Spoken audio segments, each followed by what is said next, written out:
Hi guys, only 2 games left this season, and for the past 2 weeks we've been playing King of Boxer, released by Woodplace in 1985.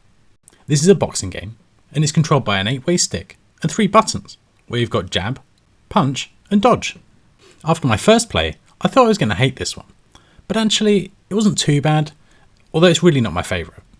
Initially the game feels a little bit unfair, where some of your inputs don't feel like they're being registered, but soon you realise that some of the attacks are dependent on your positioning in the ring.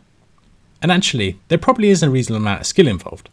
It's just with this sort of game, it takes time to get to that point, and so for someone picking it up and playing a few games, it's really a bit of a button masher. In the arcades, you would have had to have sunk quite a few credits to master this one. Other than Graham, who chose this game, I don't think anyone particularly loved this one, although some people at least found it tolerable. So no classic, but it's a little different to some of the games we usually play. So, on to the scores. So I've had 14 scores sent to me, and from Bob down in 14th through to something like Milthy in 6th is a pretty gradual increase in scores, with not a huge amount separating the folks here. Especially Gary, Colin and Milthy from 8th to 6th, there's only 2,000 points separating those guys. In 5th is Robbie Bizzle, he got 98,000, a chunk ahead of Milthy. Then a chunk ahead again is My Retro Tech in 4th. In 3rd is our overall season leader, Big Juffer. He got 227,000 points. Pretty decent effort there. In 2nd, with an excellent 350,000 points, is Blue Yak. Great job there.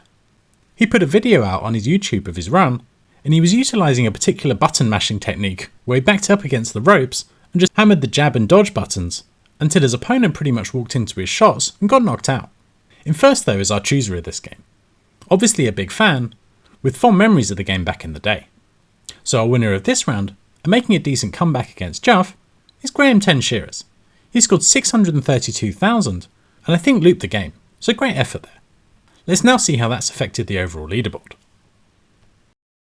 So we're down to 18 folks after I eliminated those unable to make the 5-game minimum.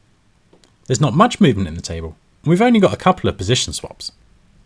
Down in 14th, Robbie Bizzle has moved up too, getting ahead of Gradius 57300 and Retrodad's Den.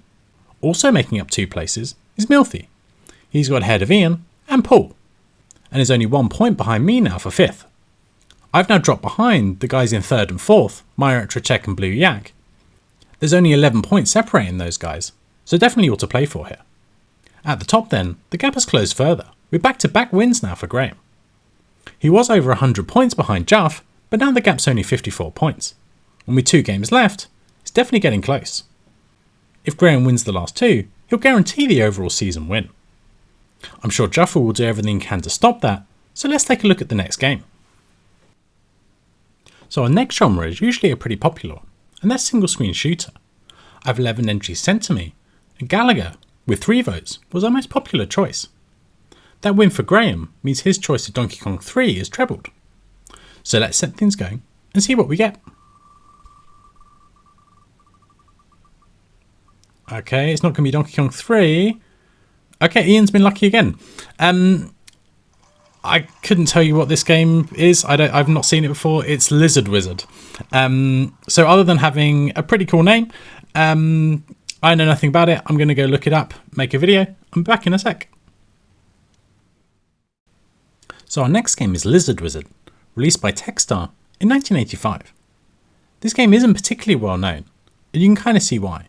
It was released in 1985, when it looks like it should have come out in 1981 or 1982. In 2023 though, that doesn't really matter. And a quick play, and it seems alright. You control the titular Lizard Wizard, where you fly around the screen shooting magic to take out dragons, fireballs and rocks.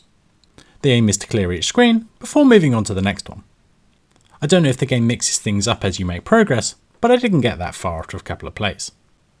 It seems like a fairly simple game, and we'll find out if it's any good over the next 2 weeks. There only seems to be one ROM, which is lizwiz.zip, and we'll be using default settings as usual. So before we finish, let's find out our next genre. So now to find out what the genre of our final game of the season will be. I've got 9 here, and the only genre to get repeated is Maze. So let's set things going and see what we get. Okay, here we go, slowing down. Oh, has Graham been lucky? yeah, it's not going to tick over. So yeah, interesting genre. So isometric games. I think this is one we probably need to do a little bit of researching. There's obviously a few that come to mind, but there must be some out there as well that are a little bit more obscure. So I hope you'll enjoy playing a bit of Lizard Wizard, and I'll be back in a couple of weeks with the scores. See you then.